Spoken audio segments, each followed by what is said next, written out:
বাইতুল মালের পাহারা দেওয়ার জন্য নবী করিম সাল্লাল্লাহু আলাইহি ওয়াসাল্লাম একজন সাহাবীকে নিযুক্ত করলেন, বাইতুল মালের পাহারা দাও। ওই সাহাবী বাইতুল মালের পাহারা দেয়, তাকাইয়া দেখে রাত্রেবেলা একটা চোর হাজির হয়ে গেছে। ওই সাহাবী দৌড়ে গিয়ে চোরটাকে ধরলেন।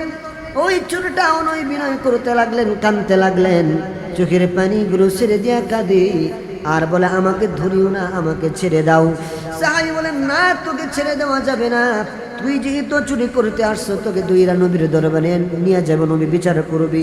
ওই চোর চোখের পানিগুলো ছেড়ে দেয়া কান্না করলেন আর বললেন, সাহাবী রে, আমার নবীর কাছে নিও না, আমার লজ্জা হবি। ও সাহাবী, আমার নবীর কাছে নিও না, আমাকে নবীর কাছে নিও না, আমি বড় গরিব মানুষ, আমার সন্তানগুলো অনাহারে আছেন, আমার বাচ্চাগুলো অনাহারে আছেন, আমার স্ত্রী বাড়িতে অনাহারে, আমার ঘরে খাবার নাই, আমার সন্তানগুলো পেটের ক্ষুধায় কাতর হয়ে চিৎকার করতেছি। ও সাহাবী, আমার নবীর দরবারে নিও না, আমি ক্ষুধার তাড়নায় চুরি করতে এসেছি, আমি ক্ষুধার তাড়নায় চুরি করতে আসছি, এই সাহাবী আমাকে মাইরো না। চোখের পানিগুলো ছিঁড়ে দিয়া কাঁদতে লাগলেন। তখন ওই সাহাবীর মায়া লাগে গেলেন, হে রে, হয়তো বা আসলে লোকটা কষ্ট করে চুরি করতে আসছে, আচ্ছা আর আসবে না, আচ্ছা আর কখনো আসবে না, তো না আর কখনো আসবো না, আচ্ছা ঠিক আছে চলে যাও, তো তাকে ছেড়ে দিছে। দ্বিতীয় দিন যখন আবার রাত্র গভীর হয়ে গেল, আবার যখন রাত্র গভীর হয়ে গেল, আবার তাকায় দেখে ওই প্রথম দিনের চোরা দ্বিতীয় দিন আবার হাজির হয়ে গেছে। ওই সাহাবী আবার ধরলেন, দুইরা কই, তোরে কোনো মাফ নাই, ক্ষমা নাই, তোরে কোনো মাফ করা যাবে না, ক্ষমা করা যাবে না, তুই প্রথম দিন আসছো, আমি নবীর কাছে গিয়ে বলেছি, নবী বলেছেন তুমি মিথ্যাবাদী এবং দ্বিতীয় দিন আবার আসবা। হ্যাঁ ঠিকই, তুমি দ্বিতীয় দিন আবার আসছো, এইবার তোমাকে ছেড়ে দেওয়া যাবে না, তুমি চলো, তোমাকে এবার নবীর দরবারে নিয়ে যাব। ওই চোরায় আবার কান্নাকাটি করতে লাগলেন, বলেন, হে সাহাবী, আমাকে নবীর দরবারে নিও না, আমার লজ্জা হবে, শরম হবে, আমার ঘরে আমার বিবি বাচ্চা অনাহারে আছে, তাদের কষ্ট দেখলে আমার সহ্য হয় না, তাদের চোখের পানি আমি সহ্য করতে পারি নাই, আমি তো এমনি চোর না, তাদের কষ্ট সহ্য না করতে পাইরা আমি চুরি করার জন্য আসছি। ও সাহাবী, আমার নবীর দরবারে নিও না, আমার দয়া করে ছেড়ে দাও। ওই সাহাবী ওই বেটার কান্নাকাটি দেখা আবারও মায়া লেগে গেলেন, আবারও তাকে ছেড়ে দিলেন, আবারও তাকে ছেড়ে দিলেন। এবং দ্বিতীয় দিন আবার গিয়া বললেন, ইয়া রাসূলুল্লাহ, ইয়া হাবিবাল্লাহ, ওই প্রথম দিনের চোর আবার দ্বিতীয় দিন আসছিল, এমনভাবে কান্নাকাটি করছি, আমার মায়া লেগে গেছে, যার কারণে আমি ছেড়ে দিয়েছি। নবী করিম সাল্লাল্লাহু আলাইহি সাল্লাম দ্বিতীয় দিন আবারও বললেন, হে সাহাবী, সে মিথ্যাবাদী ছিল এবং সে তৃতীয় দিন আবার আসবে। ঠিক যখন তৃতীয় দিন আবার রাত্র গভীর হয়ে গেল, আবার কিছুক্ষণ পর লক্ষ্য করে দেখে ওই প্রথম দিন দ্বিতীয় দিন যে চোরা আসছিল, ওই চোরা হাজির হয়ে গেছি। এইবার ওই সাহাবী শক্ত করে ধরলেন, তুই প্রথম দিন আসছো, তুমি দ্বিতীয় দিন আসছো, দ্বিতীয় দিন আবার আসছো, আজকে কোনো ছাড় দেওয়া হবে না। সাহাবী বললেন, আজকে তোমাকে কোনো ছাড় দেওয়া হবে না, আজকে তোমাকে নবীর দরবারে নিবই নিব, আজকে তোমাকে ছাড় দেওয়া হবে না। একদিন ছাড়ছি, দুই দিন ছাড়ছি, তৃতীয় দিন আসছো, আজকে তোমাকে বিন্দু মাত্র ছাড় দেওয়া হবে না। তখন ওই বেটা ওই চোরায় আবারও কান্নাকাটি করতে লাগলেন, ছেড়ে দাও। যতই কান্নাকাটি আর অনয় বিনয় করে, না, তোমাকে ছাড় দেওয়া হবে না।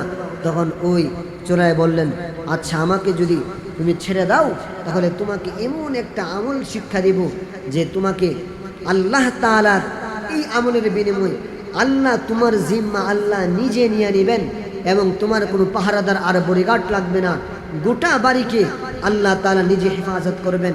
সকাল সন্ধ্যা যদি তুমি আমলটা করো, সকালে আমলটা করলে সন্ধ্যা পর্যন্ত আল্লাহ তাআলা তোমার জিম্মা নিয়ে নেবেন, তোমার ঘর বাড়ি সব কিছু আল্লাহ তাআলা হেফাজত করবেন, সকল ধরনের শত্রুর শত্রুতা থেকে, হিংসুকের হিংসা থেকে, নিন্দুকের নিন্দা থেকে, এমনকি কুফরি কালাম থেকে, জাদুটোনা থেকেও আল্লাহ তাআলা তোমাকে হেফাজত করবেন। বড় পাওয়ারফুল আমল আল্লাহ তাআলা নিজে তোমার জিম্মা নিয়ে নেবেন। যদি সন্ধ্যায় তুমি পড়ো, পরের দিন সকাল পর্যন্ত তোমার জিম্মা আল্লাহ তাআলা নিয়ে নেবেন। কোনো চোর তোমাকে ক্ষতিগ্রস্ত করতে পারবে না, কোনো ক্ষতিকর প্রাণী তোমাকে ক্ষতিগ্রস্ত করতে পারবে না। আল্লাহ তাআলা তোমার জিম্মা নিয়ে নেবেন, তোমার ঘর বাড়ির জিম্মা নিয়ে নেবেন, তোমার পরিবারের জিম্মা আল্লাহ তাআলা নিয়ে নেবেন। তুমি কি আমল শিখতে চাও? যদি আমল শিখতে চাও, তাহলে এই শর্তে তোমাকে আমি আমল শিক্ষা দিব যে তুমি আমাকে ছেড়ে দিবে। তুমি যদি আমাকে ছেড়ে দাও, তাহলে তোমাকে আমি আমলটা শিক্ষা দিতে পারি। তখন ওই সাহাবী এত পাওয়ারফুল আমল, যখন আমলের কথা আসলেন, যখন শিক্ষার কথা, ইলমের কথা আসলেন, তখন ওই সাহাবী নরম হয়ে গেলেন, বললেন ঠিক আছে তোমাকে ছেড়ে দিব, আমলটা কি সেটা আগে শিক্ষা দাও। ও নবীর উম্মত, আল্লাহর গোলাম তখন ওই চূড়ায় বলে, হে সাহাবী, তুমি যদি সকালে একবার বিকালে একবারও যদি তুমি আয়াতুল কুরসি তেলাওয়াত করো, আয়াতুল কুরসি তেলাওয়াত করার কারণে আল্লাহ তাআলা তোমার জিম্মা আল্লাহ তাআলা নিজে নিয়ে নেবেন। এই আয়াতুল কুরসির আমল যদি তুমি করো, তোমার পাহারাদার লাগবে না, তোমার কোনো প্রকার বিপদ আপদ তোমাকে গ্রাস করতে পারবে না, কোনো প্রকার শত্রু তোমাকে ক্ষতি সাধন করতে পারবে না, তোমার ছোট প্রকার অঘটন থেকে, দুর্ঘটনা থেকে আল্লাহ তাআলা তোমাকে হেফাজত করবেন। তখন ওই সাহাবী এই চুরকে ছেড়ে দিলেন এবং তৃতীয় দিন আবারও গিয়া নবী করিম সাল্লাল্লাহু আলাইহি সাল্লামের কাছে বললেন, ইয়া রাসূলুল্লাহ, ইয়া হাবিবাল্লাহ, আজকেও আসছিল, তো আজকেও আমি তাকে ছেড়ে দিয়েছি, কারণ হচ্ছে সে আমাকে একটা আমল শিক্ষা দিবে বলছে, তো আমলটা শিক্ষা দিয়েছি বিদায়, শর্ত ছিল আমল শিক্ষা দিলে তাকে ছেড়ে দিতে হবে, আমল শিক্ষা দিয়েছি বিদায় আমি তাকে ছেড়ে দিতে বাধ্য হয়েছি, আমি তাকে ছেড়ে দিয়েছি। তখন নবী করিম সাল্লাল্লাহু আলাইহি সাল্লাম বললেন, ওই লোকটা মিথ্যাবাদী ছিল, তবে তোমাকে যে আমলটা শিক্ষা দিয়েছে আমলটা 100% সঠিক, এবং ওই লোকটার পরিচয় তুমি নিয়ে নেও, ওই লোকটা আর কেউ ছিল না, ওই লোকটা ছিল স্বয়ং শয়তান, ওই লোকটা ছিল শয়তান।